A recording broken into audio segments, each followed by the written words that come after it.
que es el paso normal del contenido gástrico. ¿Alguien?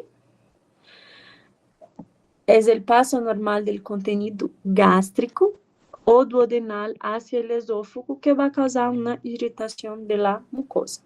O sea, el contenido que debería pasar desde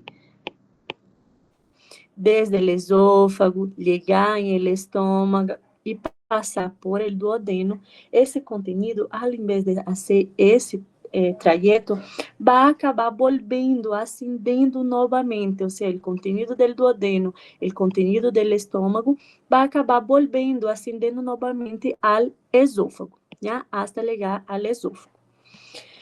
El reflujo es una cosa normal. Es normal que tengamos aí reflujo fisiológico, ¿no vemos? Es un reflujo normal. Às vezes comemos e logo em seguida nos vamos echar, ou então comemos e logo em seguida vamos fazer aí um exercício físico e esse contenido, essa comida, então acaba volvendo ao esófago, ¿ya? Eso es normal que pase às vezes, uma vez ou outra, ¿ya? El reflujo fisiológico normal dura aí hasta 2 horas e passa uma vez ou outra. Pero quando a pessoa, sempre que come, tem a mesma sintomatologia, ou seja, sempre que come, não importa que seja, sempre que come, tem essa mesma sintomatologia que vamos ver ahorita, sempre tem esse reflujo, então aí já tratamos de chamar como enfermidade por el reflujo gastroesofágico. ¿Ya? Esse contenido vai passar normalmente, deveria passar por el esófago, estômago e duodeno, pero el contenido del duodeno, el contenido del estómago, va a volver entonces al esófago. ¿Ya? Tenemos acá las barreras de protección del esófago, o sea, mecanismos que vão tratar de proteger el esófago. Já temos o esfíncter esofágico. Em el esófago temos aí tanto o esfíncter esofágico superior quanto inferior. Acá en el esfíncter puede pasar por aquí, ¿ya? Pero el esfíncter esofágico inferior es de las barreras de protección de ese esófago. Luego tenemos el ligamento frenoesofágico, es un ligamento que está entre el diafragma y entre el esófago, ¿ya? Una cosa más, ese esfíncter esofágico aquí inferior tiene un tono. O sea, ¿por qué tiene un tono? Porque tiene que contrair, ¿no ve? Tiene que contrair, tiene que cerrar. Y tiene que relajar para que pase esa comida. Entonces, por eso tiene un tono. El tono ahí es mayor que 10 milímetros de mercúrio. ¿Para qué? Para hacer essa contenção del contenido, para que o contenido alimentício não vuelva, ¿ya?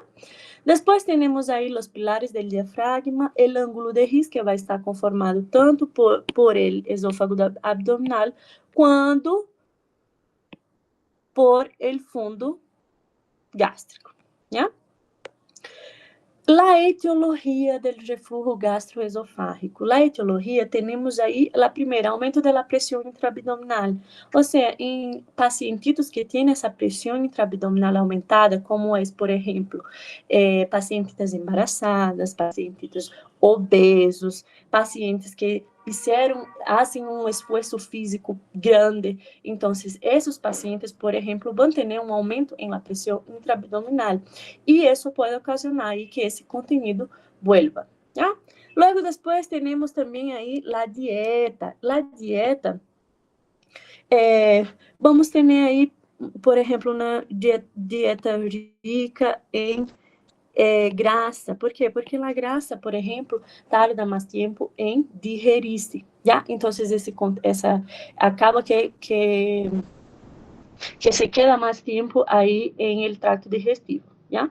Luego, después, también tenemos ahí la ingesta de carbohidratos, que también tarda más en hacer esa digestión, ¿ya? Después tenemos ahí las enfermedades que van a disminuir ese vaciamiento gástrico, como es, por ejemplo, ¿qué enfermedades van a disminuir ese vaciamiento gástrico? Por ejemplo, la obstrucción intestinal. En la obstrucción intestinal, claro, por uma obstrução, esse conteúdo acaba que se acumula em alguma parte, claro, pode ser em la parte superior, pode ser alta, pode ser baja, pero acaba que acumula esse alimento. Então, quando há obstruções, por exemplo, intestinais, que não há o passe, não há o passe do conteúdo, não há trânsito intestinal funcionando, esse trânsito intestinal está interrompido, então esse alimento também pode volver aí hacia o esôfago, ¿ya? Después también hay enfermedades hormonales, como es, por ejemplo, el hipotiroidismo. Enfermedades hormonales, generalmente, ¿qué hacen? Esas enfermedades, por los cambios hormonales, por la afección de las hormonas, todo eso, acaban que disminuye la motilidad intestinal y el paciente puede llegar incluso a un estreñimiento. Entonces, disminuye esa motilidad, disminuye el peristaltismo del intestino, del trato digestivo, sea cual sea, y va a favorecer ahí incluso un cuadro de estreñimiento, ¿ya? Después tenemos ahí en la clínica la tríada clásica. La tríada clásica del reflujo. El paciente, la tríada clásica es la clínica, ¿no? La clínica. Toda tríada de una enfermedad es la clínica principal de esa enfermedad. Acá tenemos ahí la disfagia, que nada más es que esa dificultad para deglutir, ¿ya? Tenemos também odinofarra, esse paciente que tem dolor al deglutir.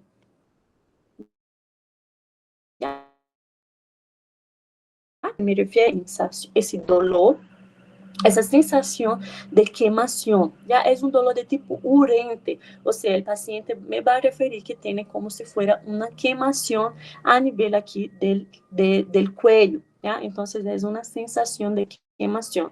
Es un dolor de tipo urente, ¿ya? Después tenemos ese dolor, un dolor así, retroesternal, que vamos a ver ahorita, por ejemplo, el diagnóstico diferencial con otra enfermedad.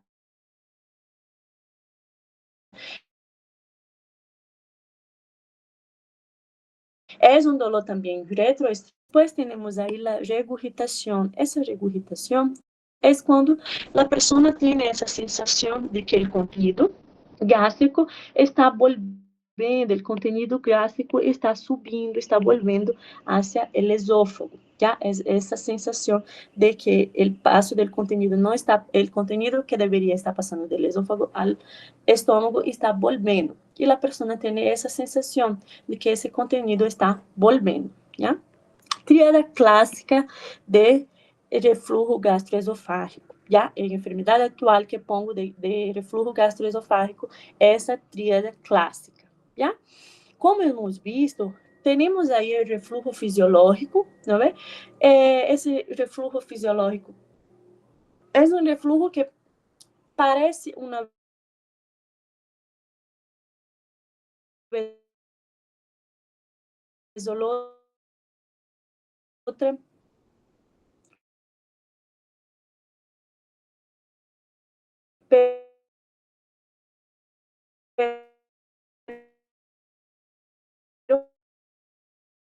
el paciente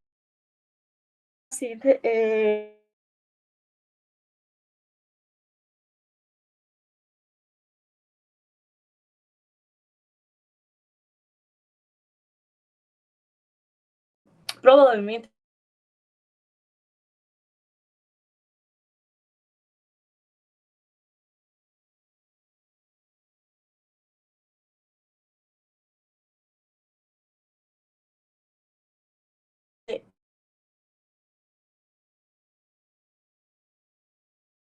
turno. ¿Por quê? Porque é o momento que generalmente a pessoa come e depois se vai echar, ¿ya? Então, quando a pessoa come e logo em seguida essa pessoa se vai echar, então, por isso, esse contenido pode querer volver. Então, por isso, dizemos que é um predomínio noturno, ¿ya? Después tenemos ahí la clínica de nuestro paciente. La clínica, el diagnóstico, en realidad, mayormente va a ser clínica, como todas las enfermedades acá en medicina interna. Siempre hacemos primero el diagnóstico clínico y después podemos hacer algunos exames complementarios para corroborar, para confirmar nuestro diagnóstico, ¿ya? Entonces, primero que todo, clínica. Tiene la tríada clásica, tiene outros sintomas também agregados, como esses sintomas que hemos visto ahorita. Então, já podemos diagnosticar nosso paciente com reflujo e diretamente fazer o tratamento. Pero, também podemos aí pedir alguns exames. Para quê? Para ser aí diagnóstico, principalmente para ser diagnóstico diferenciado, né? Os exames que vamos ver agora não são exames para ser diagnóstico do reflujo gastroesofágico. São exames para ser diagnóstico diferencial com outras enfermedades, né? Que podemos pedir aí? Podemos pedir uma endoscopia digestiva alta, já? Essa endoscopia digestiva alta, vamos valorar tanto as lesões, essas lesões, como a presença de esofagites, quando podemos ter esofagites, quando há aí lesões, erosões, a nível superficial da mucosa desse esôfago, ¿ya? Entonces, voy a hacer la endoscopia digestiva alta para ver essas lesões, para ver essas erosões superficiais, que vão ser mais superficiais, que vão estar solamente aí na mucosa, ¿ya? Para isso me sirve a endoscopia digestiva alta, ¿ya? Depois temos aí também o raio X do esôfago. O raio X, maiormente para ver tubos, sempre vamos pedir aí um raio X, por exemplo, com contraste, né? Com contraste. O raio X, novamente, vamos fazer diagnóstico diferencial com outras enfermidades. Acá na primeirita temos aí, por exemplo, uma estenose esofágica. Essa imagem que podemos ver. Vemos que em essa imagem temos aí, mira, um esôfago, que em uma parte desse esôfago temos aí uma diminuição em el esôfago, não vê? Isso chamamos de estenose esofágica. Essa estenose esofágica é justamente quando há uma diminuição da luz do esôfago em uma parte desse esôfago, já? Então, isso podemos ver e diferenciar. Podemos diagnosticar aí uma estenose esofágica. Por quê? Porque quando há uma estenose esofágica, meu paciente vai ter a mesma sintomatologia do refluxo gastroesofágico que hemos visto ahorita. Também podemos ter aí um paciente aí, por exemplo, com hérnia hiatal. Paciente com hérnia hiatal, com estômago intratorácico. O estômago, onde deveria estar? Deveria estar aí em la cavidade intraabdominal, não vê? Em el abdômen. Pero, de repente, um paciente tem uma enfermidade corrente, o paciente, normalmente o que passa é que o paciente sofre um trauma. Quando sofre esse trauma, acaba que o estômago, que deveria estar em la parte intraabdominal, va a donde? A la cavidade intratorácica, ou seja, sube o estômago, va a la cavidade torácica. ¿Ya? E isso que me pode ocasionar aí uma hérnia hiatal, não é? Uma hérnia hiatal. El hiato é justamente essa parte que vai comunicar, que por onde vai passar o esôfago e vai comunicar o esôfago ao estômago. É uma estrutura que está justamente aí entre a cavidade torácica e abdominal. Pero quando há um trauma, quando o paciente sofre esse trauma, o estômago que deveria estar na cavidade intraabdominal sube para lá cavidade intratorácica, né? E me pode generar uma hernia hiatal. E essa hernia hiatal, meu paciente vai ter dolor al deglutir. ¿Por quê? Porque o estômago está aí em la região intratorácica. O paciente vai ter a sensação de queimação, ou seja, o paciente vai ter a mesma sintomatologia que um paciente com refluxo gastroesofágico. Depois temos também outras enfermidades que também podemos fazer o diagnóstico diferencial, né? Temos aí infarto agudo de miocárdio, por exemplo, hemos visto ahorita que o dolor em uma pessoa com refluxo gastroesofágico é um dolor que é um dolor retroesternal, pero de tipo urente, como essa sensação de queimação. Em infarto agudo de miocárdio, essa pessoa, em refluxo, essa pessoa, además de ter esse dolor retroesternal de tipo urente, essa sensação de queimação, se vai irradiar aí ao cuello.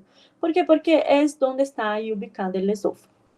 Então, em el infarto agudo de miocárdio, a pessoa também me vai referir um dolor retroesternal, lo mismo. Pero, ¿cuál va a ser la diferencia de ese dolor? La persona me va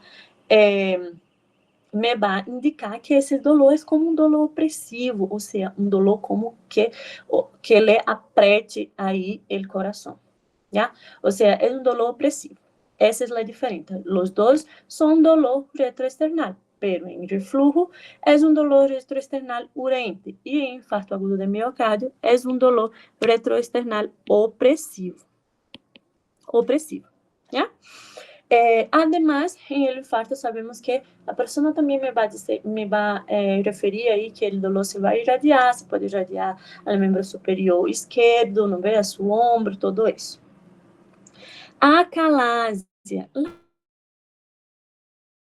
A acalásia é uma enfermidade por lo qual vai ocorrer aí justamente um distúrbio da motilidade esofágica, que é congênito, né? E vai ser caracterizado por um peristaltismo esofágico defeituoso e falha de relaxamento do esfíncter esofágico inferior, que passa uma pessoa com acalásia, que é um distúrbio aí congênito, o peristaltismo, não vê? Os movimentos peristálticos ajudam a que o alimento, o contenido, pueda passar por todo o tubo digestivo, não vê? Os movimentos peristálticos. Pero, quando a pessoa tem acalásia, acaba que esse peristaltismo, esses movimentos peristálticos acabam sendo defeituosos e diminui esses movimentos peristálticos, ou seja, diminui o peristaltismo. Já não é como antes. Já? Además, há uma falha do relaxamento do esfíncter esofágico inferior. Então, mira, um esôfago normal é assim. Acá temos o esfíncter esofágico inferior, não vê? Que relaja para que o contenido passe e depois se contrai para cerrar e esse contenido não volver. Pero, quando um paciente, uma pessoa tem acalásia, o que passa? Esse esfíncter esofágico que está acá abaixo não se relaja, não se relaja. E o contenido sigue chegando acá, o contenido sigue chegando, a pessoa sigue comendo e sigue chegando o contenido. Pero esse esfíncter acá abaixo não se relaja para passar. E então formamos aí que a pessoa sigue comendo, e esse conteúdo vai justamente se vai aí acumulando e aumentando o acúmulo desse alimento em el esôfago. Pero o esfíncter esofágico não se está relajando, então esse conteúdo não vai passar. E quando não passa esse conteúdo, você vai ser que se vai acumular e o esfíncter sigue aí contraído, não se está relajando. Isso me vai ocasionar que a pessoa tenha aí as mesmas sintomatologias, não vê? Se esse conteúdo não está passando, esse alimento não está passando, então vai volver. Então, a pessoa vai ter refluxos. Luego, também, a pessoa vai ter queimação, dolor a nível de aí. Né? Esse signo, quando o esfíncter esofágico está aí contraído, não relaxa da maneira correta, e a comida sigue chegando, e o esôfago se distendendo cada vez mais, chamamos aí de signo de pico de paloma. Pico de paloma, né? Ou também de punta de lápis, porque parece um lápis e parece um pico de paloma. Já? Então, esse signo chamamos de pico de paloma ou de punta de lápis. Depois temos aí também outras enfermidades como as úlceras, que vamos ver também ahorita, vamos avançar, e as hérnias, como hemos visto aqui, a hérnia hiatal, tá bem? Tratamento. O tratamento para mi paciente vai ser um tratamento por 3 meses. Acá, em refluxo, em gastrites, que vamos ver também, em úlceras, que vamos ver também, vamos todos fazer um tratamento aí de 12 semanas, que é o mesmo que 3 meses, né? Primeiro que todo, vou sempre orientar meu paciente cambios em el estilo de vida, em la vida, em la alimentação, em todo isso, porque é nossa primeira terapêutica, nosso primeiro tratamento que vamos fazer em esse paciente. Então, vamos cambiar os alimentos desse paciente, vamos fazer uma dieta fracionada. Se sempre que esse paciente come esse conteúdo bueno, então vamos fazer uma dieta fracionada, vamos comer mais vezes ao dia, em menores quantidades, né? Dieta fracionada. Vamos orientar também que esse paciente não tenha que acostar-se depois das comidas, generalmente depois que as pessoas, principalmente as pessoas mais velhas, não é? Depois do almoço, tem que echar-se, depois da cena, já vão echar-se. Então, evitar, por lo menos, em los primeiros tempos, depois da comida, para que esse conteúdo não vuelva. ¿Ya? Disminuir a quantidade de grasa, claro, ¿por qué? Porque a grasa vai tardar mais em nosso trato digestivo, vai tardar mais ser digerida, ¿ya? Assim como os carboidratos. Depois temos aí o tratamento medicamentoso. Então, primeiro orientamos isso a nosso pacientito e tem que seguir isso, ¿ya? Generalmente, às vezes, solamente com isso, a pessoa já tem uma melhoria do quadro clínico. Pero também vamos entrar aí com medicamentos a nosso paciente. Como é? Acá temos 1, 2, 3, 4, 6 medicamentos. Não vamos dar todos esses medicamentos a nossos pacientes. O que vamos fazer? Vamos tratar de combinar esses medicamentos. Então, posso combinar, por exemplo, um inibidor de bomba de prótons. Pode escolher aí entre ele omeprazol, entre esses primeiros 4. Vou escolher um. Pode dar omeprazol ao meu paciente, pode dar lansoprazol, pantoprazol, ranitidina. Já sabemos que já não estamos dando ranitidina em los pacientitos, não é por risco de câncer, pero os demais pode escolher entre esses, né? Omeprazol, lansoprazol, pantoprazol. Escorro um desses. E vou associar com esses 2 outros medicamentos, mas esses 2 medicamentos. Metoclopramida, já vou dar mais metoclopramida a meu paciente.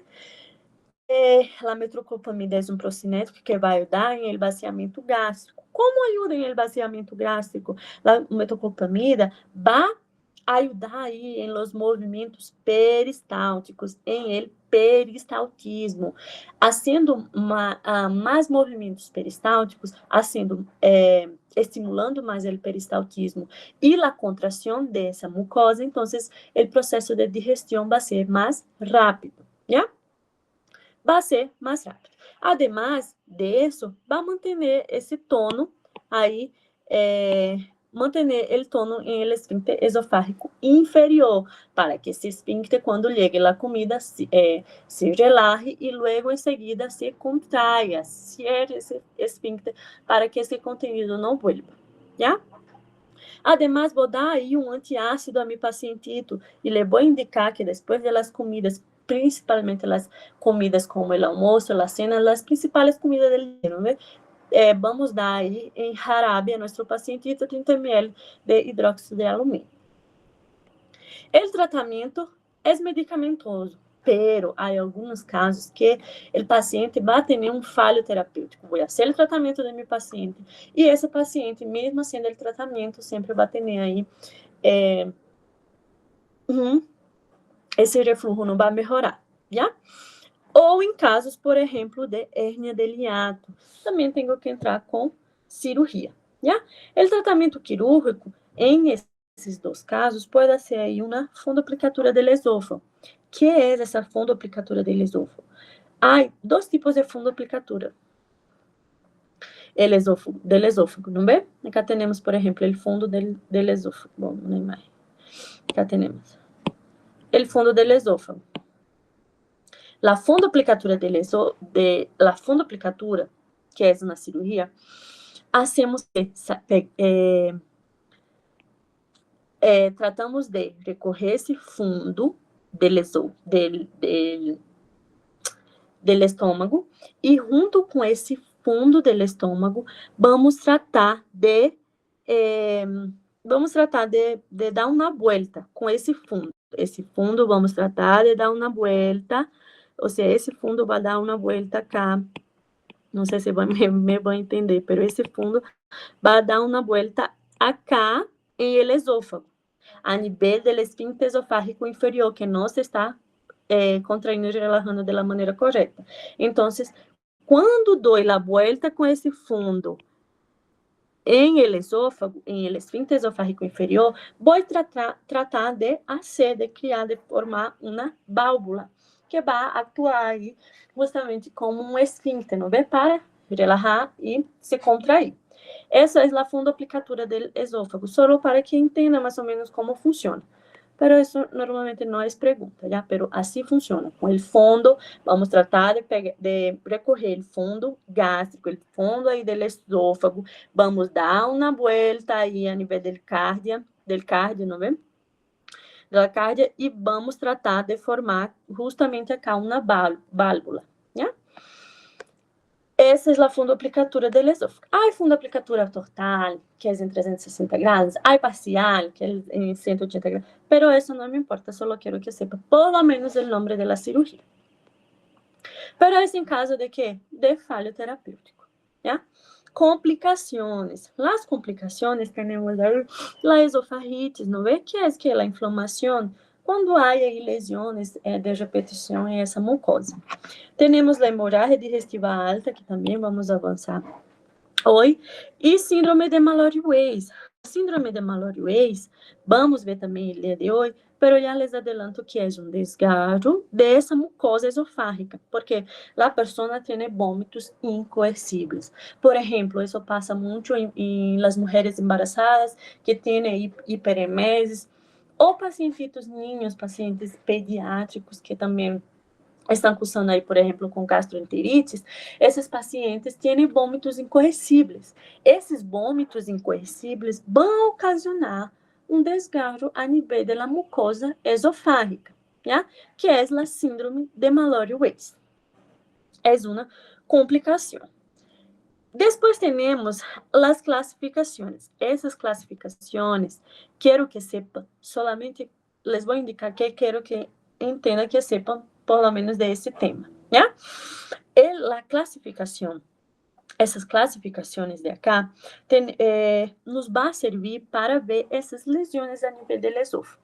Ver essas lesões, ver a mucosa, como está a lesão, como estão essas erosões, como está a mucosa do esôfago. Por quê? Porque há uma complicação chamada esôfago de Barré, que é quando a pessoa tem essas lesões, não é? E se pode aí malignizar. O esôfago de Barré é uma lesão pré-maligna. É uma lesão pré-maligna. Que passa em el esôfago de Barré? Mira, el esôfago, temos aí um epitélio, que é o epitélio normal do esôfago. É um epitélio escamoso. É um epitélio escamoso. ¿Ya? É o normal. Pero el esôfago se cambia esse epitélio. E por quê? Por uma metaplasia. Começa a ter aí metaplasia, não é? Transformação de um tecido ao outro. Começa a ter essa metaplasia e se transforma do epitélio escamoso, que é o normal, para um epitélio colunar, ¿ya? Que já é um epitélio, o epitélio colunar já é uma lesão pré-maligna, ¿ya? essa metaplasia, que transforma el epitelio escamoso em colunar, pode chegar incluso depois a uma neoplasia, chegando aqui a um câncer do esôfago. Então, por isso dizemos que o esôfago de Barré é uma lesão premaligna, porque quando há esse câmbio, essa metaplasia de um epitélio escamoso a um epitélio colunar, pode haver depois uma neoplasia, e neoplasia já sabemos que é um câncer, não é? Pode incluso aí evolucionar um adenocarcinoma, né? Então, por isso há que ter cuidado. Então, hacemos que essas classificações nos ajudam justamente a ver o grado dessas lesões, dessas erosões, dessa mucosa, como está essa mucosa do esôfago. De acá, quero que sepam solamente que a classificação de Savary-Miller, a classificação de Los Angeles, me serve para ver que lesões do esôfago causadas por quem? Causadas por a enfermidade de reflujo gastroesofágico. Então, quando eu pergunto quais são, para que serve a classificação de Savary-Miller e classificação de Los Angeles para ver as lesões do esôfago, ¿ya? Causadas por R. ¿Por quê? Porque isso me pode ocasionar um esôfago de Barré, ¿ya? Isso eu quero que sepa. Lo demás não é necessário que memorize, que sepa, ¿ya? Depois, hasta aqui é reflujo gastroesofágico. ¿Tiene alguna pregunta? Doctora, en nuestro examen de grado ya no mencionamos la ranitidina, ¿no ve? Não, não vê? A ranitidina já não utilizamos. Em Brasil tampouco, pero acá, agora, os doutores já se estão inteirando que a ranitidina já não se utiliza por ter aí substâncias que podem ser cancerígenas, não é? Então, por isso, melhor, tanto para nossos pacientes internados, que sempre hacemos aí a proteção gástrica, não é? Dá um omeprazol, um inibidor de bomba de próton, que é a ranitidina, ¿ya? ¿Por quê? Porque alguns doutores já estão inteirados, pero há outros doutores mais antigos que todavía siguen utilizando ranitidina, pero são os doutores mais antigos, pero para nós outros, melhor dar um inibidor de bomba de prótons, ¿ya? Doutora, e critérios de internação para paciente assim seria só em caso de complicações? Sim, pacientes com refluxo gastroesofágico, vou fazer esse tratamento a meu paciente durante 3 meses, né? E listo, meu paciente já vai melhorar.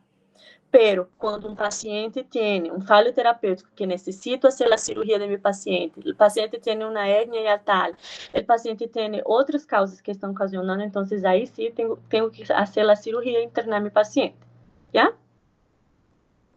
¿Entra mucho como história clínica, doutora? De reflujo, ¿Entra como história clínica esse tema?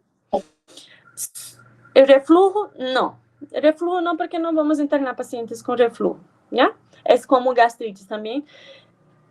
Quando vamos ver um paciente, por exemplo, com gastrites aí internado, um paciente que só se é uma gastrite hemorrágica, erosiva, aí sim se pode internar. Pero essas são enfermidades que generalmente hacemos o tratamento por 3 meses, e o paciente já vai melhorar. Depois o paciente vuelve, hacemos um novo exame nosso paciente e já vai haver uma melhoria desse paciente, né? Então, não entra como. Pero, claro, se ele toca em um centro de saúde, como é o Cocapil, chega um paciente com refluxo, chega um paciente com gastrite, vamos fazer uma história, pero como ambulatória, não é? Uma história ambulatorial, não de internação. Bem? Vamos a gastrites, então. Gastrites, igual, como vamos ver, a gastrite é uma enfermidade que vamos também fazer o mesmo, vai ser bem parecido com o refluxo. Vamos fazer um tratamento aí por 3 meses a nosso paciente também, mas generalmente não vamos internar esse paciente, já? Esse é um tratamento ambulatorial em nossos pacientes. Gastritis vai ser a inflamação da mucosa gástrica. Bem sencillo e assim como tal su nombre, inflamación de la mucosa gástrica. Vamos classificar a gastrite según el tiempo. Según el tiempo, vamos tener tanto la aguda quanto la crônica. La aguda, vamos ter aí uma gastrite menor a 3 meses, que generalmente vamos ter uma inflamação dessa mucosa gástrica por dieta. Generalmente, a causa de uma gastrite aguda é que é o álcool, é uma dieta llena de picantes, llena de condimentos, llena de grasa. Então, isso pode levar meu paciente a ter uma gastrite aguda. E a gastrite crônica, quando já tem a sintomatologia maior a 3 meses, generalmente vai ser por uma bactéria chamada Helicobacter pylori. En la mayoría de las veces. Eso estamos hablando que es más común, ¿ya? Principales causas de cada uno. En la gastritis aguda, vamos tener entonces esa lesión súbita inflamatoria de la mucosa gástrica, ¿ya? La gastritis aguda, que es menor a 3 meses, acordarnos de eso, menor a 3 meses, vamos tener una etiología tanto endógena quanto exógena. Endógena, de dentro hacia fora. Então, são processos que ocorrem dentro, já dentro. Como, por exemplo, secundário é um estresse, há queimaduras de Curling e as úlceras de Cushing é por TEC. As úlceras de Curling é por queimadura e a úlcera de Cushing é por TEC. Que passa?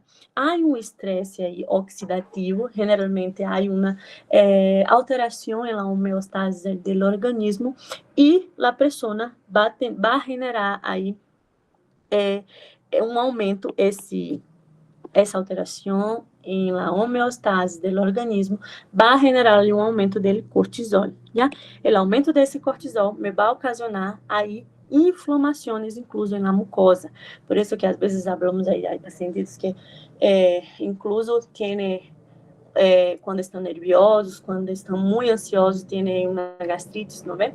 Por quê? Porque esse processo de estresse vai generar uma alteração homeostática, vai generar aí um aumento em cortisol. E quando genera um aumento em cortisol, vai generar uma gastrite endógena, de adentro, já? De adentro hacia afuera. Exógena, já está falando de afuera, de externo. São causas externas, como é aí o álcool, né? Como é aí, principal causa é o álcool em Bolívia. A principal causa de gastrites, quando nos perguntam, é o álcool, mas também pode dar-se aí por alimentos irritativos, por tabaco, por alguns gérmenes, como é, por exemplo, o citomegalovírus, é a primeira causa de câncer, incluso de câncer do esôfago, já? Del câncer do esôfago, que hemos visto ahorita já, o refluxo gastroesofágico, já? Pero também pode ocasionar uma gastrite, pero também os outros gérmenes podem ocasionar aí uma gastrite. Medicamentos também podem causar gastrites, como as losanes, principalmente aí o diclofenaco, que é mais gastrolesivo. Há a classificação aí da gastrite aguda, isso é a etiologia, causas, não é? Pero há classificação. Quando pergunta a classificação da gastrite, temos aí uma gastrite aguda, não erosiva, erosiva e hemorrágica. Qual é a diferença? A aguda não erosiva, o nome já está falando.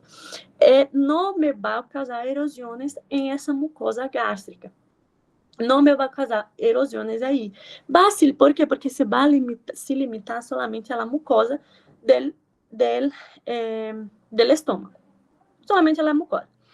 Em la erosiva, é uma gastrite que já vai haver uma erosão, já vai haver a ulceração da mucosa, pero também pode ligar aí a capa muscular. Então, acá pode ter sangrado ou não ter sangrado. Yeah? E hemorrágica, como o próprio nome já está falando, é quando já chega ya esa ulceración ya llega a los plexos nerviosos, ya llega a los vasos, ingresa a todas las capas y puede ocasionar aí um sangrado ativo, né? Um sangrado ativo difuso. Em esse caso, sí, tengo que hacer la internación de mi paciente y hacer el tratamiento de mi paciente. Pero generalmente las gastritis generalmente son las que más são comuns, es la aguda e la aguda erosiva e não erosiva, que não vão ter esse sangrado ativo, né?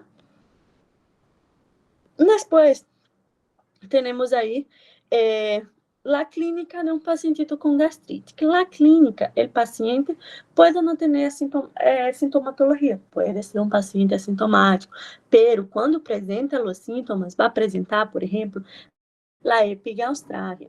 La epigastralgia é esse dolor a nível aí do epigastro, justamente onde está ubicado esse estômago.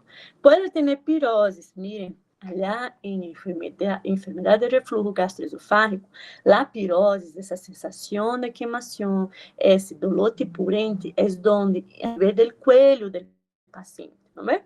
Acá é uma pirose a nível de onde, é uma pirose a nível do epigastro, donde está ubicado o estômago, em el epigastro.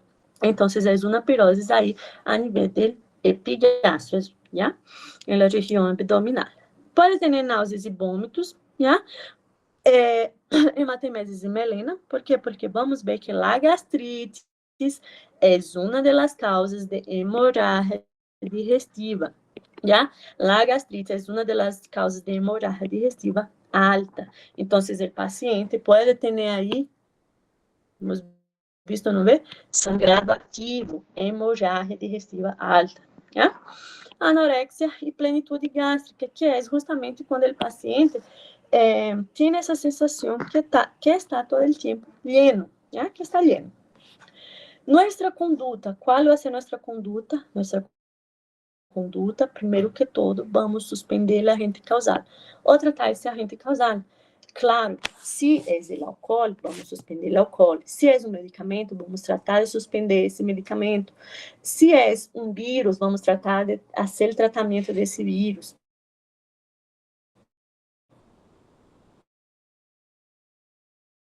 Se é a dieta, se é de resolver e de tratar esse agente causal, né? Depois, a dieta, as medidas dietéticas, igual que o reflujo, vamos fazer uma dieta fraccionada, já?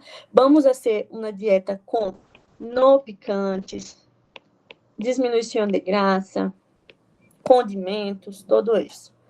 Depois entramos com medicamentos, igual 3 meses, já? Igual por 3 meses, igualito olhar que reflujo gastroesofágico.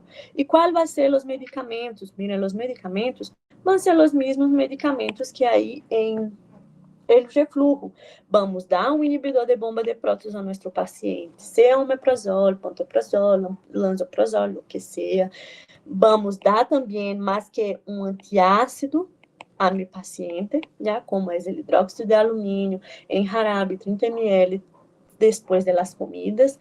E vamos dar também um antiemético aí, como é, por exemplo... Ai, meu Deus. Como é, por exemplo... la metoclopramida, já? Mesmo tratamento que em reflujo gastroesofágico. Por quanto tempo? 3 meses. 3 meses. Já? Essa é a aguda. E quais vão ser as complicações? As complicações, primeiro que tudo, a cronicidade. Claro, se tenho uma gastrite aguda, não hago o tratamento correto, meu paciente não tem uma melhoria, pode evoluir, se pode cronificar e evoluir a uma gastrite crônica, né? E hemorragias também pode ter. Hemos visto, não vê que se afeta todas as capas, pode ter aí hemorragia. Se cronifica, chegamos a uma gastrite crônica. A gastrite crônica, a definição vai ser a mesma. O paciente vai ter um processo inflamatório crônico que vai durar maior que 3 meses. Maior que 3 meses. Igualito que a gastrite, só que ela é menor que 3 meses e a cai na crônica maior que 3 meses. Luego, a etiologia vai ser que quando não tratamos uma gastrite aguda, não vai cronificar uma gastrite crônica, pode ser a causa mais comum de todas, mais frequente de todas, que é o Helicobacter pylori. Helicobacter pylori. Classificação de la crônica. Acá en la crônica temos só dois tipos, ¿ya? Temos la superficial e la atrófica. La superficial é quando vamos ter um infiltrado em la mucosa. Solamente em la superficial, não digamos tablão, em la mucosa, ¿ya? Maiormente localizado entre el antro e o corpo gástrico, que são as partes mais comuns. La crônica, atrófica, o nome já me está falando, é quando há uma atrofia do epitélio dessa mucosa, ¿ya? Essa crônica, que é atrófica, é quando há uma e o espessor desse epitélio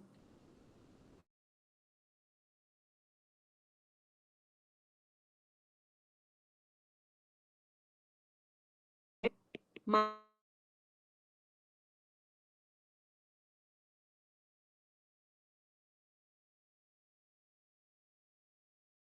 então, já estou diferente de uma crônica atrófica, é pré-maligna e pode ligar.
Na parte da parede do estômago, vou retirar esse tecido do estômago, dessa parede do estômago, e vou tratar de pôr aí em uma solução que tenha ureia, por esse teste da urease, né? Vou esperar alguns minutitos, esse tecido vai estar aí em esse frasco, vou esperar alguns minutitos.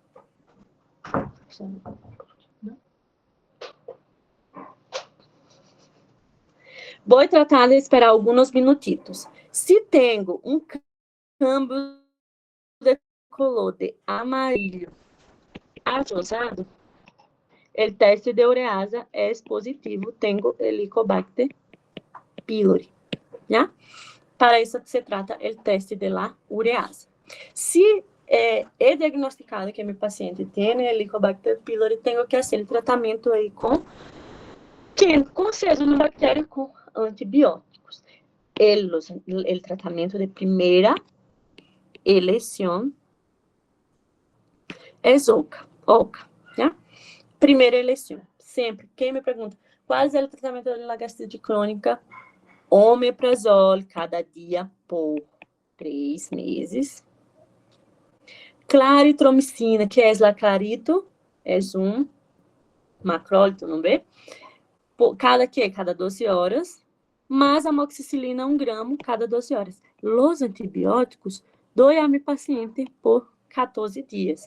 Mientras o omeprazol, o inibidor de bomba de prótons, dou por 3 meses. ¿Ya? Pero se meu paciente tem resistência, só se meu paciente tem resistência, se meu paciente não tem tido melhoria, então posso dar o segundo tratamento, que é OCM, que é omeprazol também por 3 meses, e clarito e metronidazol por quanto tempo? Por 14 dias. ¿Ya? Então, o tratamento é omeprazol, claritromicina, amoxicilina, principal. Quando me perguntam, é isso. Omepra por 3 meses, claritro e amoxi por 14 dias. Por 14 dias. Paciente, entonces, con gastritis, solamente si es un pacientito ambulatorial, pueden hacer la historia clínica, ¿ya? Vamos a úlcera péptica. La úlcera péptica es cuando hay ahí una pérdida de la integridad de la mucosa, tanto del estómago quanto del duodeno, ¿ya? Tanto del duodeno. Las etiologías, tenemos acá varias etiologías, pero la principal causa de úlcera péptica es el Helicobacter pylori. Y también los medicamentos como son los AINES, ¿ya? Principalmente ahí el diclofenaco, que es gastrolesivo. Pero hay esas otras etiologías también. ¿Qué pasa en las úlceras? Tenemos las úlceras pépticas, tenemos tanto las gástricas quanto duodenales. Las gástricas y las duodenales van a tener ahí la diferencia en el dolor, en el tipo de dolor, porque la sintomatología va a ser a la misma, ¿ya?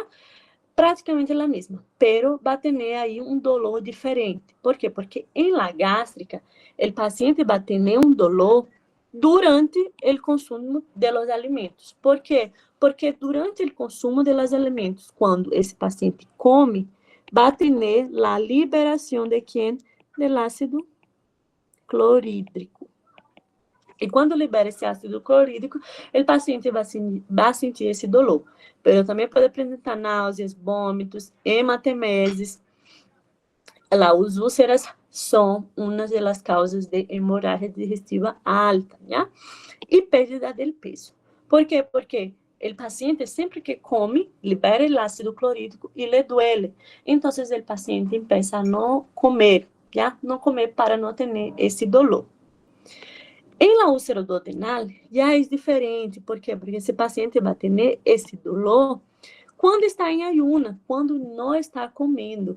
Esse paciente vai ter esse dolor. Sempre que passa muito tempo sem comer, esse paciente vai ter esse dolor, já? E o dolor só vai melhorar com a ingesta de alimentos. Por isso que, mira, o paciente pode ter náuseas, vômitos, hematemeses, igualito que a úlcera gástrica, pero el paciente puede tener también, puede ganar peso, ¿ya? Ahí está, pérdida de peso. Pero en la úlcera duodenal el paciente ya va a ganar peso. ¿Por qué? Porque siempre que come, mejora esse dolor. Sempre que ingerir algum alimento, melhora o dolor. Então, o paciente sempre vai estar comendo para não sentir esse dolor. Então, o paciente vai ganhar peso. A principal diferença é quando come, né? E o outro é quando está em ayuno. Mientras um vai ganhar peso e o outro vai perder peso, né? O diagnóstico de las úlceras. Como vou fazer o diagnóstico de las úlceras? Com, primeiramente, a clínica de mi paciente, ¿ya? E endoscopia. Vou fazer uma endoscopia digestiva alta. E, em caso de pacientes, por exemplo, já complicados, com uma úlcera complicada, uma úlcera, por exemplo, perforada, posso pedir aí radiografia. E na radiografia, quando há uma perfuração de um órgão, de uma víscera hueca, em esse caso acá de la úlcera del estômago, por exemplo, quando há essa perfuração, podemos ter aí tanto signos clínicos quanto radiológico, já?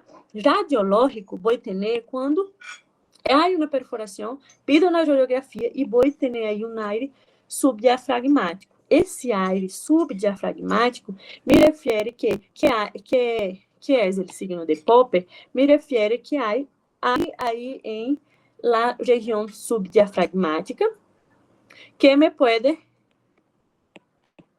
levar a um diagnóstico de pneumoperitônio.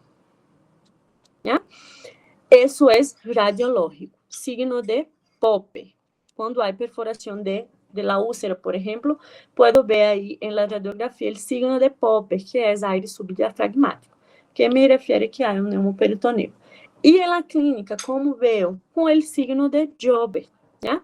El signo de Jobbet también me refiere a un neumoperitoneo, pero es un signo clínico. Voy a hacer la percusión ahí en el hipocondrio derecho, y en el hipocondrio derecho que tengo, debo tener que matidez hepática, ¿no ve? Tengo matidez, aí en el exame físico sempre ponemos en el abdomen, matidez hepática conservada y timpanismos en las demás regiones, ¿no ve?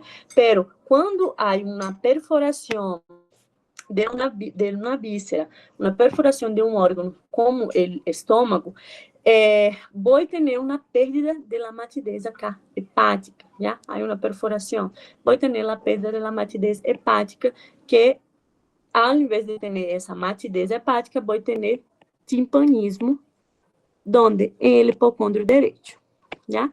Esse é um signo de neumoperitoneu. Então, sempre que me perguntam quais são os signos de neumoperitoneu, quais são os signos de uma úlcera perforada, signo de um órgão, de uma víscera hueca perforada, signo radiográfico é signo de Pope, e signo clínico é signo de Jobbet, né? Qual vai ser minha conduta? ¿Ya? Pero eso es solo en caso de que perforación. ¿Y qué vamos a pedir a nuestro paciente generalmente? Endoscopia digestiva alta. ¿Ya? Conduta. ¿Qué voy a hacer con esos pacientes? Las medidas dietéticas, igualito que el flujo, igualito que la gastritis, ¿ya? E vamos dar aqui um antiácido, como é, por exemplo, o hidróxido de alumínio, mais um inibidor de bomba de prótons, como é o omeprazole. Por quanto tempo vai ser esse tratamento do paciente? 3 meses. Né?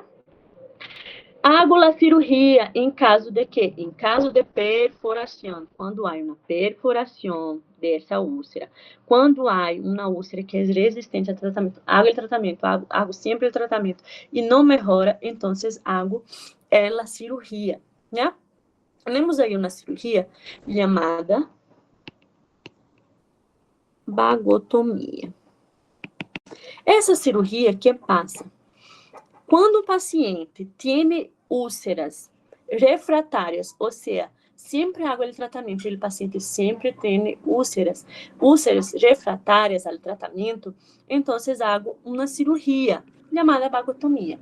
Essa vagotomia, que eu vou fazer? O estômago está inervado aí por el nervio vago, né? Por el nervio vago, que vai estimular a produção de ácido clorídrico. Pero, quando hago a reexcessão desse nervio, quando corto esse nervio, então, já não vou ter a estimulação, vou diminuir a estimulação da produção do ácido clorídrico. Se vou diminuir a estimulação da produção do ácido clorídrico, vou diminuir a concentração do ácido clorídrico, já? E já não vai ocasionar aí úlceras refratárias. Essa é a cirurgia. Essa aula e meu exame de grado solamente se me pergunta. Essa é só para que sepa, já? O tratamento da úlcera vai ser antiácido mais inibidor de bomba de prótons por 3 meses.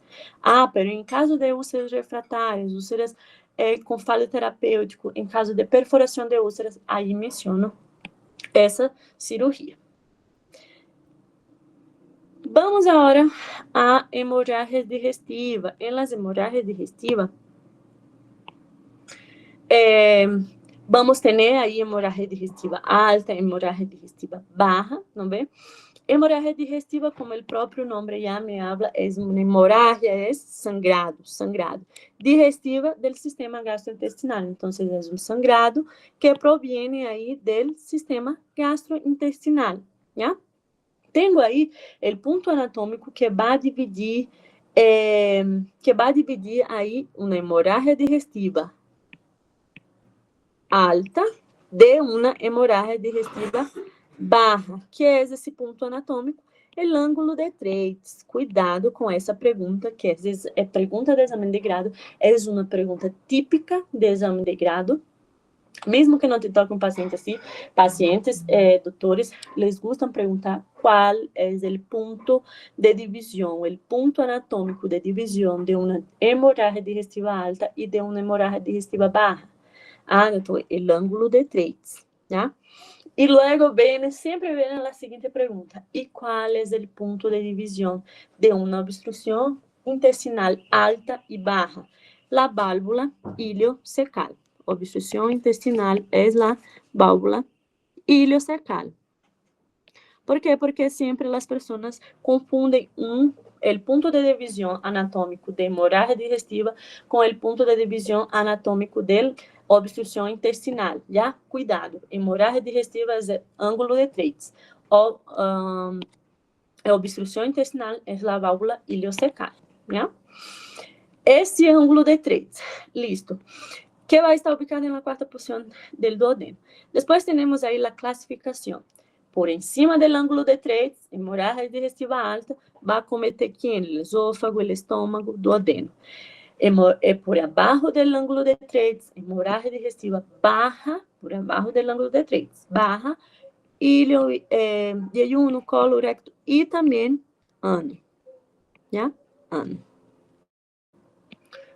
También el ânus. Después, vamos a la hemorragia digestiva alta. La hemorragia digestiva alta va a ser entonces que ya hemos visto la definición, pero acá vamos a poner que la alta es por encima del ángulo de Treitz, ¿ya? Es un sangrado proveniente del sistema gastrointestinal por encima del ángulo de Treitz, que va a conformar esófago, estômago, duodeno, ¿ya? Tenemos ahí las etiologías. En las etiologías tenemos, por ejemplo, ahí las úlceras, ¿ya? Las úlceras pépticas. Hemos visto que las úlceras pueden, cuando hay las erosiones ahí de la mucosa gástrica, una erosión que puede ultrapassar todas las capas y llegar a los vasos, a los plexos nerviosos, puede haber ahí un sangrado. Entonces, una de las principales causas es úlceras pépticas, ¿ya? Sea gástrica, sea duodenal. Las varizes esofágicas, hemos visto allá en el temario de cirrosis, hemos visto que em pacientitos com hipertensão portal, pacientes que têm um aumento da pressão aí no sistema porta, esses pacientes vão, por el aumento dessa pressão no sistema porta, vão generar aí varizes esofágicas, porque por el aumento dessa pressão, a sangre vai tratar de ir a outros vasos, e encontra o vaso esofágico, del esófago, os vasos del esófago. Dilatam esses vasos do esôfago por esse aumento da pressão, e quando dilata esses vasos, incluso por el aumento da pressão, incluso podem romper-se esses vasos, ¿ya? ¿Por quê? Porque há uma dilatação por essa pressão. Quando se rompe, que pode causar um sangrado, ¿ya? Por isso pode ocasionar a hemorragia digestiva. Síndrome de Mallory-Weiss, hemos visto que é o desgarro gastroesofágico por vômitos explosivos, vômitos incoercíveis, ¿ya? Depois temos aí las úlceras também.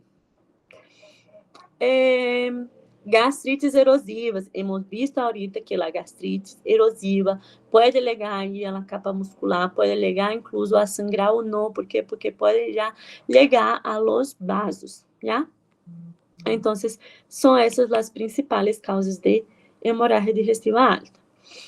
¿Cómo mantener la principal clínica de un paciente siempre que ingresa un paciente, siempre que el paciente me refiere que tiene principalmente esses dos síntomas, devo sospechar de uma hemorragia digestiva alta? Hematemeses, o paciente vai ter aí que vômitos com sangue, já? É lá hematemeses, vômitos com sangue, já? Cuidado com hemoptises. Hematemeses são vômitos com sangue. Hemoptises já é um sangrado proveniente das vias aéreas, já? Cuidado também com isso. Paciente vai ter aí melena, porque é na melena esses de color mais escuro, é um sangue, sangres de heridas em las heces, já que vai dar um aspecto aí, como está na imagem, de um color mais oscuro, já, uma heces com color negra, já, de tipo negra, já. Em casos vamos ver ahorita que na classificação das hemorragias, o paciente pode ter aí, incluso pode alegar, ter aí uma hemorragia de tipo massiva, quando o paciente já tem perda de mais que 40% de sangrado, já? E já é massiva. Então, meu paciente, quando é massiva, por exemplo, pode alegar incluso a ter choque. Então, o paciente vai ter signos de choque, já? O paciente vai ter taquicardia, taquipneia, palidez, por essa perda del sangrado, por esse sangrado, não é? Por essa perda de sangue e diaforese. Epigaustralgia, dolor aí em el estômago, já? Pero principal clínica, hematemesis e melena, já? Hemorragia digestiva baja. En la hemorragia digestiva baja, nuestro paciente va a tener un sangrado en el tubo digestivo por debajo de qué? Del ángulo de Treitz. Por debajo del ángulo de Treitz.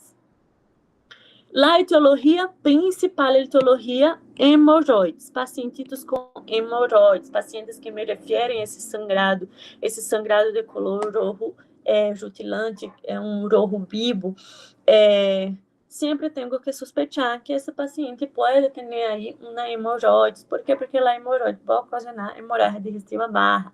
Divertículo de Meckel também pode ocasionar aí hemorragia digestiva baja, não é? Porque esse divertículo de Meckel nada mais é que uma bolsa que vai sobressalir aí através da parede do intestino, né? Os pólipos são uma massa anormal que vai sobressalir aí também na parede do intestino. As diarreias também, câncer sempre também pode ocasionar sangrado e as fissuras anais, né? Principais, hemorroides, pólipos, fissuras.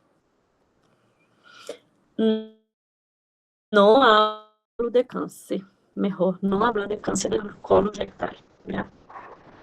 Clínica. A clínica del paciente é diferente a la de la hemorragia digestiva. Acá, o paciente vai ter hematoquesia. Que é a hematoquesia? É quando o paciente vai eliminar a sangue de color, a sangue rutilante em las heces, ou seja, é um sangrado que tem relação com as heces, já? Que é diferente da proctorragia, porque a proctorragia é quando o paciente tem um sangrado, tem um sangrado aí de color rojo, vivo, todo, pero esse sangrado não tem relação com as heces. O paciente pode ter esse sangrado aí por uma fissura, por uma lesão, por hemorroides, por uma lesão aí perianal, já? Então, essa lesão perianal me vai ocasionar um sangrado, pero não tem relação com as heces, não está esse sangrado em las heces. É um sangrado antes de defecar, é um sangrado depois de defecar, não tem relação com as heces, tem relação com a lesão perianal que está aí, já? Como vou fazer o diagnóstico de meu paciente? O diagnóstico vou fazer primeiro que todo com a clínica e os antecedentes. Vou pedir um hemograma, claro, se esse paciente está sangrando muito, não é? Incluso, vamos ver ahorita em la classificação, que quando é uma hemorragia digestiva crônica, o paciente pode alegar ter uma anemia por essa perda de sangue. Então, bueno pedir um hemograma. Endoscopia digestiva alta, em casos de hemorragia digestiva alta, e colonoscopia em caso de hemorragia digestiva baixa, né? E realizar o teste de Guaiaco. Essas perguntas do exame de grado, que é o teste de Guaiaco? E quando me pergunta que é o teste de Guaiaco, devo saber que o teste de Guaiaco me serve aí para identificar sangue oculta em heces, né? Como hago o teste de Guaiaco? O teste de Guaiaco, primeiro que todo, vou explicar ao paciente o procedimento, não bem?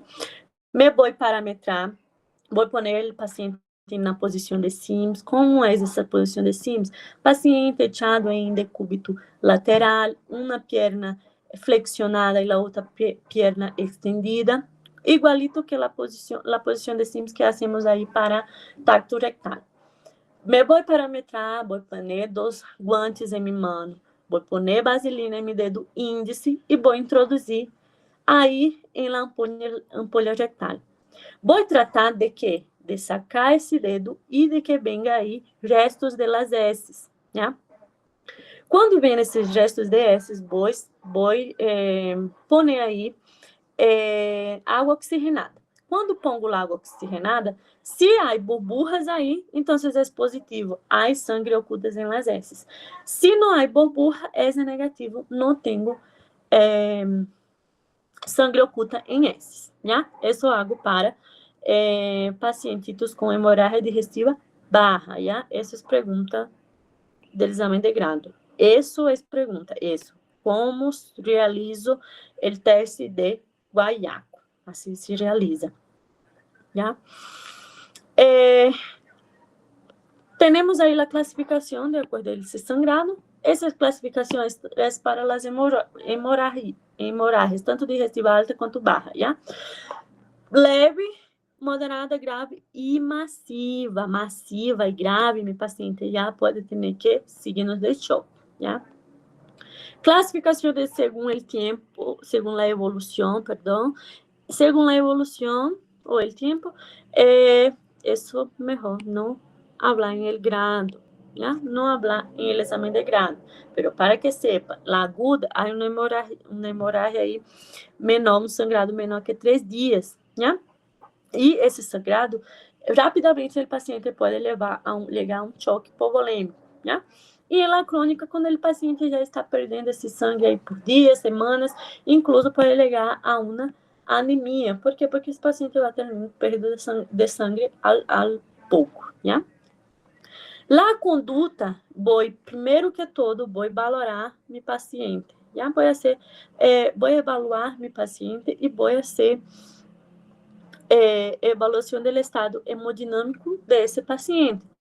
Então, que vou ver? Vou ver a via aérea do meu paciente. Imagina que meu paciente pode ter aí uma hemorragia digestiva alta e pode, incluso, se é massiva, não vê? Se é muito, ou se é grave, ou se é massiva, o paciente pode ter uma perda da consciência e pode, incluso, broncoaspirar. Então, vejo a via aérea e a bolemia de meu paciente. E hago a reposição. Essa reposição vou fazer com cristalóides e coloides. La reposição, la reposição com cristalóides, vou fazer 3x1. Cristalóides, ginge lactato, destrosa, solução fisiológica, lo que seja, vou fazer 3x1, ou seja, cada litro de sangue que vou perder, vou dar 3 litros de cristalóide a meu paciente, 3 litros de ginge lactato, 3 litros de solução fisiológica. E coloides 1 por 1. Se perco 1, hago a reposição com 1 litro. ¿Ya? Então, primeiro que todo, valorar o estado hemodinâmico, hacer e ver a bolemia de meu paciente. Depois, identificar a causa. Por quê? Porque se a causa aí, devo tratar a causa dessa hemorragia. ¿Ya? Por quê? Porque não vai parar esse sangrado. E internação de meu paciente, para continuar aí valorando esse paciente e para, incluso, fazer justamente essa reposição da bolemia de meu paciente.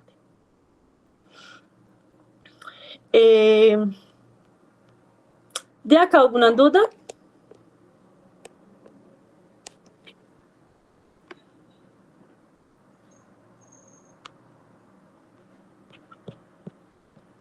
Nada?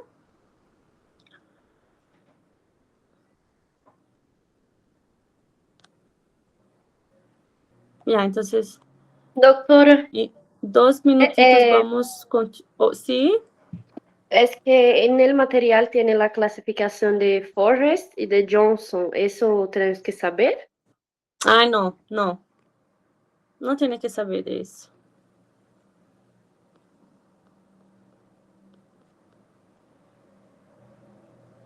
Está em material? Sim, doutora. Justo aí em cima do nome hemorragias digestivas, tá as duas. Isso não necessitam saber, né? Isso não necessita saber. Incluso era para sacar essa classificação. Tá bom, obrigada. Nada.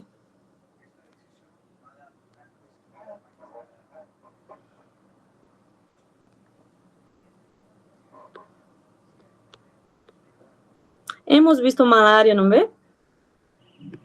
Sí, doctor. Nos falta hanseníasis e leishmaniose, não é? Sí. Ya, entonces, recojan aí sus Males venenosos. materiales de esse temário. E em um minutito vamos começar.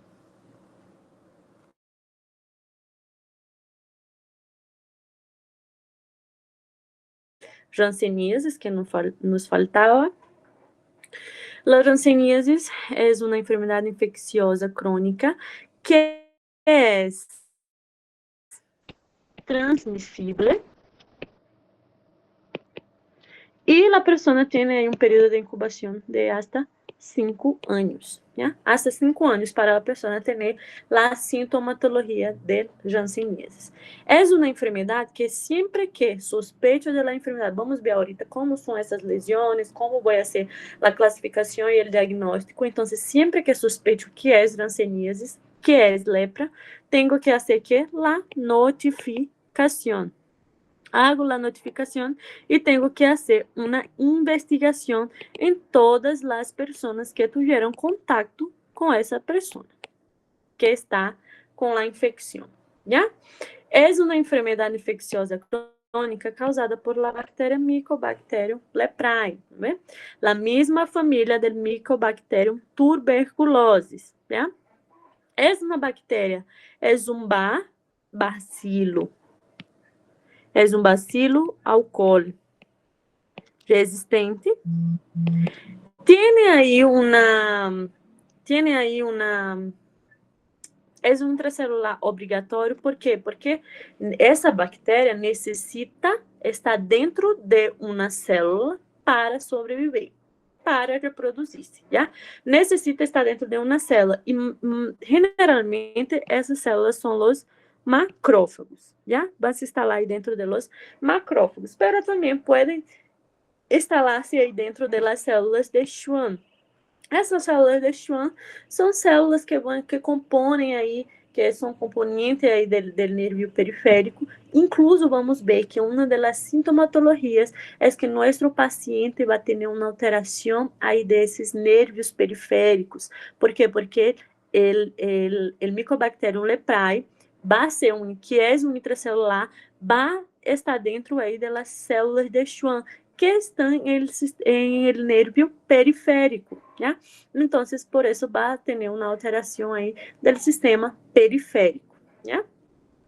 La transmisión es por vías respiratorias superiores, por piel y la mucosa, en esas heridas que vamos ver ahorita. Entonces, el contacto con la piel y con las mucosas que tienen esa herida, ¿ya? Y claro, las cepas multibacilares que vamos ver ahorita, que las multibacilares es la forma que transmisible de la enfermedad, ¿ya? ¿Qué va a presentar esse paciente? Entonces, siempre que me llega un paciente con una lesión en la piel, veo que esa lesión en la piel tiene cambios de la sensibilidad, del calor, dolor y tacto. En ese sentido, primero la persona pierde el dolor, pierde el calor, ¿ya? Luego después el dolor y luego después el tacto. En ese sentido, hay una pérdida de esa sensibilidad, entonces tengo que sospechar de hanseníasis, ¿ya? Siempre que me llega un paciente con una lesión en la piel, mas uma perda da sensibilidade em essa lesão, perda de calor, dolor e tacto, em essa lesão, devo sospechar de hanseníasis e já hago o diagnóstico de hanseníasis, ¿ya? La classificação, temos aí 4 tipos de lepra, ¿ya? Temos la indeterminada, é essa primeira lepra que temos aí em la imagem.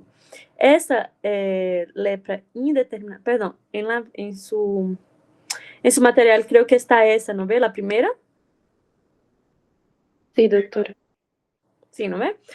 Es una, en mi material está diferente, pero aí essa lepra indeterminada, que é essa primeira imagem que he puesto acá, ¿por qué es indeterminada? Porque miren, acá tengo una mácula que tiene que é hipocrômica, ou seja, é uma lesão hipocrômica, uma lesão que tem uma mancha bem indeterminada. Isso puedo ver e diagnosticar, isso é lepra, pero para mim pode ser lepra, para outra pessoa pode não ser lepra, porque é uma enfermidade, uma lesão cutânea que se pode confundir com outras lesões cutâneas dermatológicas, ¿ya? Então, por isso é indeterminada, porque tenho máculas hipocrômicas, pero que se podem confundir aí com outras lesões cutâneas, ¿ya?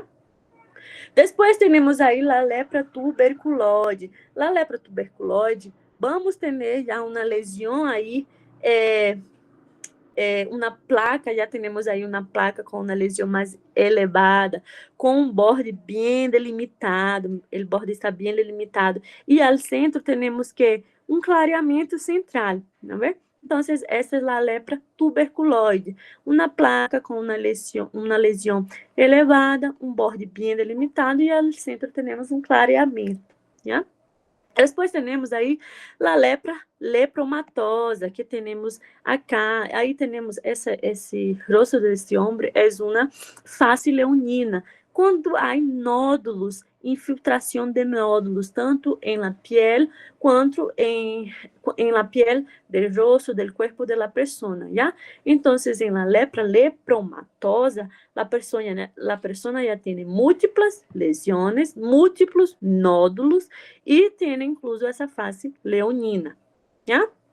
E depois temos a lepra dimorfa, que o nome já está falando, dimorfa, duas formas. O paciente vai ter tanto características dessa lesão de uma lepra tuberculoide como de la lepromatosa. ¿Ya? É dimorfo, tem duas formas. Então, há lesões que vão estar mais parecidas com a lepra tuberculoide, há lesões que vão estar mais parecidas com a lepra lepromatosa. Então, é dimorfo, tem duas formas. ¿Ya? Essa é a classificação quando veo essa lesão. Então, hago essa classificação. Pero mira, que hizo la OMS? La OMS hizo una clasificación llamada clasificación operacional según la OMS. Essa clasificação operacional me vai ajudar em quê? Me vai ajudar a diagnosticar se meu paciente tem, como vai ser esse tratamento de meu paciente, ¿ya? É identificado que meu paciente tem as lesões, tem essas manchas. Então, agora vou classificar, segundo a OMS, como vai ser o tratamento de meu paciente e se é uma forma transmissível ou não transmissível. Então, miren, acá tenho lá MB, que é multibacilar. E PB, que é paucibacilar. ¿Ya? La multibacilar é quando chega mi paciente, veo que tem mais de 5 manchas em seu corpo. E veo que esse paciente tem 2 ou mais nervios afetados. 2 ou mais nervios afetados. Como são esses nervios? Os nervios periféricos vão estar aí mais espessados, vão estar mais engrossados. Depois podem buscar aí vídeos para ver esses nervios periféricos vão estar mais engrossados, mais espessados. Então, se meu paciente tem mais de 5 manchas e tem 2 ou mais nervios afetados, é uma multibacilar. Se é um multibacilar, então está em uma forma transmissível. É uma forma transmissível de la janseníase, né? Se é paucibacilar, esse paciente tem 5 manchas ou menos e só tem um nervio afetado, então não é transmissível, não está em sua forma transmissível. Ademais, se é multibacilar, mais de 5 manchas e 2 ou mais nervos afetados, é multibacilar, hago o tratamento por 12 meses. Pero, se é paucibacilar, o paciente tem menos de 5 manchas, tem só um nervio afetado, então, hago um tratamento em la mitad del tempo, 6 meses, ¿ya? ¿Para qué entonces sirve la clasificación operacional de la janseníase según la OMS? Para para fazer o tratamento, para ver quanto tempo vou fazer o tratamento de meu paciente, se é por 12 meses ou se é por 6 meses, se é uma forma transmissível ou se não é transmissível, né? Depois vou fazer o diagnóstico. O diagnóstico vai ser a clínica. Ligou um paciente com uma lesão na pele, com cambios de sensibilidade em essa lesão, he visto que tem mais de 5 manchas ou menos de 5 manchas, pero há nervios afetados aí, puedo diagnosticar como Janseníase, né? Epidemiológica, claro, se essa paciente teve contato aí com outras pessoas que estiveram infectadas. E laboratorial, que vamos ver ahorita, né? Logo depois temos aí esses critérios, que também é uma forma de fazer diagnóstico, já? Hago o diagnóstico. Mira, tenho esses 3 pontos, 1, 2, 3. Se um desses 3 critérios sale, se o paciente tem por lo menos um desses 3 critérios, então esse paciente é positivo para Janseníase. Se me chega um paciente com uma lesão na pele que alterou a sensibilidade, pode diagnosticar como Janseníase. Se o paciente tem engrossamento de los nervios periféricos, pode diagnosticar como Janseníase. Ou se o paciente tem a presença do bacilo de Mycobacterium leprae aí na baciloscopia na piel, pode ser o diagnóstico de la Janseníase. Então, um solo desses critérios que tenha meus pacientes é positivo, né? É positivo. Como vou fazer o tratamento desse paciente, né? O tratamento desse paciente. O tratamento vou ser com esses 3 medicamentos. Que passa? Utilizo a rifampicina, dapsona e clofazimina. Quero que sepam, por lo menos, os nomes dos medicamentos, já? E como hago esse esquema. Como hago esse esquema? Uma vez ao mês, claro, primeiro de todo, vou ver. Se meu paciente é multibacilar, vou fazer esse esquema por 12 meses. Se é paucibacilar, vou fazer esse esquema por 6 meses, já? O tempo vai ser de acordo a se a classificação operacional, se é multibacilar ou se é paucibacilar. E como hago esse esquema? Uma vez ao mês, vou fazer uma dose supervisionada. Supervisionada. Essa dose supervisionada, vou dar a meu paciente que rifampicina, mais dapsona, mais clofazimina. Uma vez ao mês, uma dose supervisionada desses 3 medicamentos. Diariamente, vou dar a meu paciente que dapsona e clofazimina. Ou seja, uma vez ao mês, vem meu paciente ao centro de saúde, vou fazer uma dose supervisionada com rifampicina, dapsona e clofazimina. Eu vou dar os medicamentos a esse paciente uma vez ao mês, né? E os demais dias, o paciente vai fazer o uso diário, todos os dias vai utilizar que solo dapsona e clofazimina. Ou seja, a rifampicina solo dou a meu paciente em el dia de la dose supervisionada. ¿Ya? Assim vou fazer esse tratamento, por 12 meses ou por 6 meses.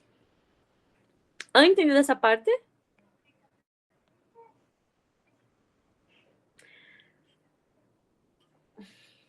Creo que sim. Mira, se meu paciente tem contato com uma pessoa que está infectada com a Janseníase, que é uma pessoa que tem Janseníase, paciente tem contato com essa pessoa, tenho que fazer a profilaxis em esse paciente. E como vou fazer a profilaxis desse paciente? Hemos visto que o agente causal da Janseníase é o Mycobacterium leprae, que é da mesma família do Mycobacterium tuberculosis, ¿ya? Tuberculose. Então, se são da mesma família, que hacemos com o paciente que tem contato com uma pessoa com lepra? Vamos fazer a profilaxia com a vacuna BCG, porque sabemos que a BCG, que previne as formas graves da tuberculose. E a tuberculose é causada por Mycobacterium tuberculosis, que é a mesma família do Mycobacterium leprae, já? E isso que me vai ser, me vai ajudar aí com os sintomas, me vai ajudar a combater a infecção. Então, hago vacuna de BCG. Se meu paciente não tem, ou seja, não tem cicatriz de BCG em seu braço, então dou uma dose de BCG. Se meu paciente tem uma cicatriz de BCG, que generalmente temos uma cicatriz de BCG em nosso braço, dou uma dose também a meu paciente. Pero se o paciente já tem 2 cicatrizes de BCG, provavelmente esse paciente já teve contato outra vez e lhe aplicaram aí a BCG, então não necessito fazer a dose de BCG, já? Isso é só para que sepa. Depois temos aí a leishmaniose. E na leishmaniose, o paciente é uma enfermidade aí infecciosa que é crônica, ¿ya? O sea, leva meses para evolucionar, meses para a pessoa ter a sintomatologia, ¿ya? Pero não é contagiosa. Não é contagiosa, por quê? Porque não é contagiosa? Porque vai ser causada aí por um parásito chamado leishmania. La leishmania vai ser transmitido, esse parásito chamado leishmania vai ser transmitido a los seres humanos através da picadura del mosquito chamado flebótomo. Então, bem, o mosquito flebótomo infectado por esse parásito leishmania pica o ser humano e le infecta, le inocula esse parásito e, então, por isso, não é contagioso, senão por um vetor, já? Temos aí esses 4 tipos de leishmania, já? Leishmania. Brasilense, guianense, amazonense e falta um que não. E ele é leishmania SP. Que vou passar com esse ciclo de la leishmania. O ciclo de la leishmania. Que necessito saber? Miren, del ciclo de la leishmania. Necessito saber que vou transmitir, vou ter esse ciclo e tenho 2 formas. 2 formas em esse ciclo. Se me perguntam, né? Por se acaso, se me perguntam. 2 formas. Tenho a forma pro-mastigote, que é a forma que infecta o mosquito. E tenho a forma amastigota, que é a forma que infecta al humano. Que necessito saber do ciclo de la leishmaniose. Sei que o ciclo não é mais complicado, pero que necessito saber? Qual é a forma que infecta o mosquito? Promastigota. Qual é a forma que infecta o humano? Amastigota. Isso necessito saber. Essas 2 formas, né? Logo depois, temos aí as lesões. Meu Deus, cadê? Aí em seu material, creio que há 2 imagens, não é? Essa primeira imagem, não sei por que não está aparecendo acá. Essa primeira imagem aí, que podemos ver que é uma lesão única, é uma imagem que temos uma lesão única, arredondada, que tem seus bordes bem elevados e tem um fundo granuloso. Já? Essa imagem, essa lesão única, que tem esses bordes elevados, chamamos de uma lesão emoldurada. Já? É indolor. A característica é que é indolor. Já? Bordes elevadas, endurada, tem um fundo granuloso. E é indolor. A segunda imagem que tem aí, creio que tem que aí em seu material.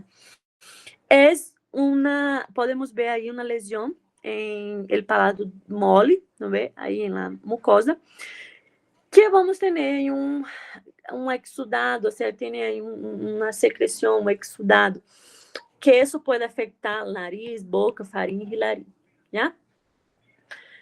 Entonces, essas são as características. Por quê? Porque, miren, na leishmaniose temos a cutânea, que é essa primeira imagem, que é uma lesão única, arredondada, bordes elevados, emoldurada, indolor. E pode ter lá leishmanioses mucosa, nas mucosas, já que como está na segunda imagem aí, que há exudado em essas mucosas. Diagnóstico clínica de meu paciente, e depois vou ser aí, vou ver aí as características dessa lesão, que já hemos visto. Pode ser um frote direto, ou seja, pode raspar, fazer um aspirado, um raspado em el borde dessa lesão, já? E que vamos encontrar aí em esse raspado, vamos encontrar aí a forma amastigota. La forma mastigota, que é a forma de infecção em el humano. Então, vamos fazer um frote no raspado dessa lesão e vamos encontrar a forma amastigota, que é a forma infecciosa em el humano. Já? Temos o cultivo, que podemos fazer o cultivo de NN, para ver, em meio de NN, para ver diretamente se há o parásito, e o teste de Montenegro, que me serve para ver se há imunidade, se a pessoa tem imunidade. Então, se é maior ou igual a 5, a pessoa tem imunidade, ou se a pessoa teve contato com o parásito. Já? O tratamento, vamos fazer o tratamento combinado desses dois primeiros medicamentos, de N-metilglucamina, mas já combinado com pentoxifilina, os dois combinados. E em casos de leishmania guaianenses, vamos utilizar a pentamidina, já? Esses medicamentos só estão em los nomes, só necessita saber por lo menos os nomes. Por quê? Porque as doses, todos são intramusculares, endovenosos, todo. E há doses, pero isso não necessita saber. Que necessita saber que eu utilizo esses medicamentos entre 20 a 30 dias e hago o tratamento do meu paciente. Já? Tem aqui alguma pergunta?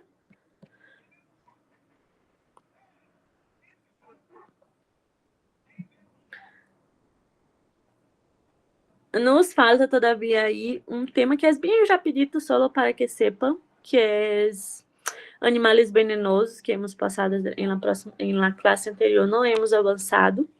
Então, vamos tratar de terminar, e com isso já vamos terminar todo o temário de medicina interna 2, já? De MED 2. É bem rápido, é bem objetivo esse temário, por si acaso se vienen aí perguntas, já?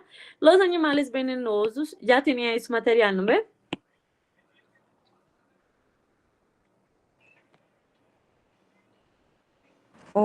¿Está junto con cuál otra clase? Com cirrose, de la classe anterior. Ok. Sim, doutora, está aqui. Encontraram? Eu sim. Sim, doctora. Perdão, que não escuto. Sim? Sí, doctor. Já, listo. Então, seguimos. Animais venenosos. Temos aí a viúva negra. La viuda negra é uma aranha venenosa que tem... la viuda negra vai reaccionar sempre que ela pica a alguém e nós vamos fazer uma pressão ao momento que nos pica. Então, em esse momento, vai liberar aí uma substância que é neurotóxico, que é um neurotóxico potente, já? Um veneno neurotóxico potente em esse momento. La viuda negra é uma aranha, o nome justamente porque é uma aranha que justamente quando, depois de la cópula com o macho, vai matar esse macho e vai nutrir-se para que mata seu companheiro, justamente para nutrir la gestação. La futura gestação ou para nutrir os futuros huevos, já? Entonces, después de la cópula, ella siempre mata ahí, en la mayoría de las veces mata el macho para nutrirse y nutrir sus futuros huevos, ¿ya?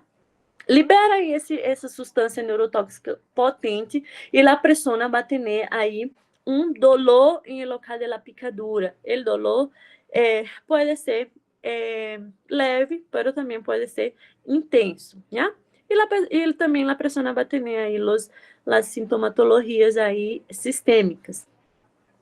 O manejo vai ser se é um caso leve, moderado ou grave. Se o paciente tem um dolor ali local, que é um caso mais identifiquei mais rápido todo isso, então vou fazer um tratamento sintomatológico em local, com o dolor, com analgésico, antihistamínico em essa região. Se é moderado, então o que vou fazer? Vou pôr lidocaína justamente em lugar da picadura, já? E vou dar uma ampolha de suero antiaracnídico a mi paciente intramuscular. Se é grave, que hago? Dou lidocaína igual na picadura, pero acá ya dou 2 ampolhas desse suero, já?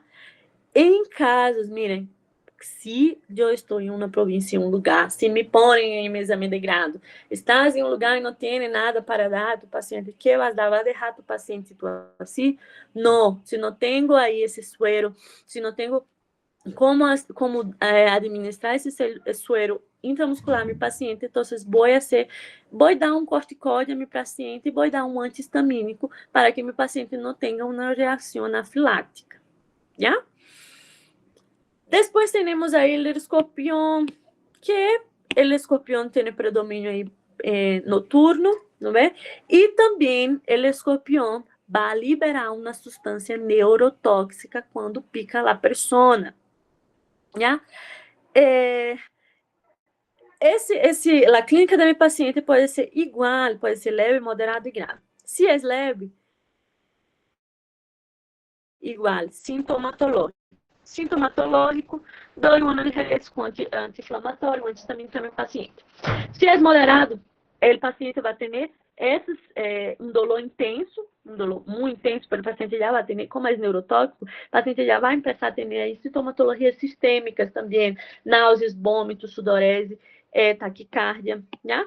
Se é grave, o paciente pode chegar a ter vômitos incoercíveis, bradicardia, o paciente pode, incluso, chegar a ter um choque, já? Por quê? Porque quando são graves, assim, o paciente pode cursar com uma disfunção miocárdica aguda em esse momento e levar, incluso, a uma insuficiência cardíaca, a um choque em esse paciente, já? Se é leve, como vou tratar? Sintomatológico, já? Se é moderado, vou tratar a sintomatologia, o dolor de meu paciente, mas também vou dar suero antiescorpiônico, já? Não tenho o suero antiescorpiônico, posso dar suero antiaracnídico. Se é grave, sintomatológico, vou dar o suero antiescorpiônico, pero de 4 a 6 ampolhas. Se é moderado, dou 2 a 3 ampolhas, pero se é grave, 4 a 6 ampolhas. Não tenho nada, não tenho que dar a meu paciente. Dou corticóide e antihistamínico a meu paciente. Só não posso deixar meu paciente sem nenhum tratamento, já? Por quê? Porque o paciente pode evolucionar aí com uma anafilaxia. Então, por lo menos um corticóide, uma hidrocortisona, um antihistamínico, uma clofenamida, tenho que dar a meu pacientito, já? E por último, aí, as serpentes, esse tema é bem curtido, só para que tenha conhecimento, por se acaso se pergunta alguma coisa, bom saber aí, já? As serpentes, nem todas as serpentes são venenosas e nem todas as serpentes vão necessitar do suero, já? Por quê? Porque temos aí as serpentes que são venenosas, são serpentes que têm aí uma fosseta loreal. Fosseta loreal nada mais é que como se for o nariz de la serpiente, já? Essas serpentes que têm essa fosseta loreal, esse nariz, são serpentes venenosas, excepto a serpiente coral. La coral, que é do gênero Micrurus, não tem fosseta loreal, pero é venenosa. Então, todas que têm fosseta loreal são venenosas e excepto a coral, que não tem fosseta loreal, pero é venenosa também, né? Mi paciente, entonces, claro, hay varios tipos de serpiente, hay familias, hay crotalos, hay micruros, hay varios tipos, en realidad. Pero o que quero que sepa é que se mi paciente tem aí esse dolor, a clínica de meu paciente, generalmente o paciente liga, vai ligar aí com a serpiente na mão, que vai matar essa serpiente, vai levar a serpiente aí hasta tu centro, el paciente, entonces te va a hablar las características y tengo que hacer ahí el suero antiofídico específico. Cada una de esas serpientes tiene su suero. Pero que necesito saber que el paciente va a tener ahí dolor, el paciente va a tener ahí, puede complicarse, ¿no ve? Pero tengo que saber manejar esse paciente. Se me liga um paciente com uma picadura de uma serpente, tenho que saber manejar esse paciente. Primeiro que todo, vamos a ser o lavado dessa região, Vamos lavar bem em la picadura, em la região de la picadura. Depois vamos hidratar esse paciente, já? Vamos hidratar esse paciente e vamos dar a vacuna antitetânica. Por que damos la antitetânica? Porque às vezes aí a serpente sempre está caminhando aí por la tierra e la tierra pode estar infectada aí por Clostridium tetânico. Então, damos a vacuna antitetânica. Vamos alejar a persona do animal, vamos lá ser lavado, hidratar esse paciente, dar a vacuna ao paciente e vamos monitorizar esse paciente. Se lhe falta oxígeno, vamos dar oxígeno e ver lá via periférica de nosso paciente, já? Como vou tratar? Sintomatológico, claro, meu paciente vai ter dor aí em la picadura e também o suero antiofídico, já? Específico. Isso seria de los animales venenosos. Assim, em resumo, para que tenha um material, para que tenha algo, por se acaso se viene aí alguma pergunta desses temas. ¿Ya? ¿Alguna duda hasta aquí? Con eso hemos terminado el temario de Medicina Interna 2, ¿ya? Se tenham qualquer dúvida, se querem fazer história clínica aí de Medicina Interna 2, de MED 2, pacientes com celulites, pacientes internados a exame de grado com pacientes com celulites, podem fazer as histórias e enviar meu número, já? Se tenham qualquer tipo de dúvida também, quando estiver estudando, podem perguntar, já? E com isso encerramos aí o temario de Medicina Interna 2. Doctor, Eso sería todo, ¿ninguna duda? Doctora, tengo una consulta. La parte de los animales venenosos, tanto como leishmaniasis y el otro tema, ¿entra como parte de programas? Entra como malária também. Ah, boa pergunta. Mira, esse grado de martes ha entrado malária que hemos ingresado